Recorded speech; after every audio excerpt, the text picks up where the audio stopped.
నేను first cinema చేయాలనుకుంటే మా ఇంట్లో ఉన్న హీరోస్ తోటి ఏ హీరో తను కాదంటారు?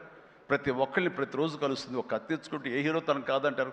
కానీ నేను వాళ్ళతో చేయండి డాడీ, నేను ఫస్ట్ ఆఫ్ ఆల్ ఎక్స్పీరియన్స్ సంపాదించాలి, గ్రౌండ్ రియాలిటీ తెలుసుకోవాలి అంటూ తను వెబ్ సిరీస్ మొదలుపెట్టింది, వెబ్ ఫిలిమ్స్ మొదలుపెట్టింది. అమ్మా ఏదో లాభం ఉంటుందంటే లాభం ఉండదు డాడీ, ఏదో లక్షల్లో మిగులుతుంది లేదని ఒకసారి అది కూడా ఇదైపోతాయి.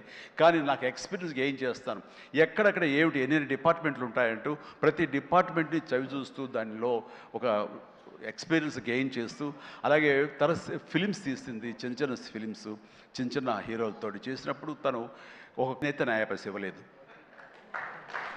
ఆ పైపెచ్చు ఇద్దరి నుంచి నాకు టైంకి కావాల్సిన రెమ్యునరేషన్ ఆయా సమయాల్లో నేను తీసుకుంటూనే ఉన్నాను తప్ప అది నేను ఇవ్వలేదు.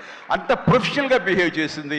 ఈ రోజున ఈ రిజల్ట్లో సాహు ఎంతగా అనుభవిస్తున్నాడో, ఒక నా సినిమాని గర్వంతో నేను పెట్టుబడి పెట్టి డబ్బు సంపాదించుకుంటున్నాను అదే గర్వంతో తను కూడా ఉంది. కాబట్టి ఈ రోజున ఒక డాటర్గా సుష్మిత చూస్తే నేను గర్వపడుతున్నాను, ఎప్రిషియేట్ చేస్తున్నాను, మనస్ఫూర్తిగా ఓ బిడ్డగా నేను గర్వపడుతున్నాను. థ్యాంక్స్ రా, యూ డిజర్వ్ ఇట్.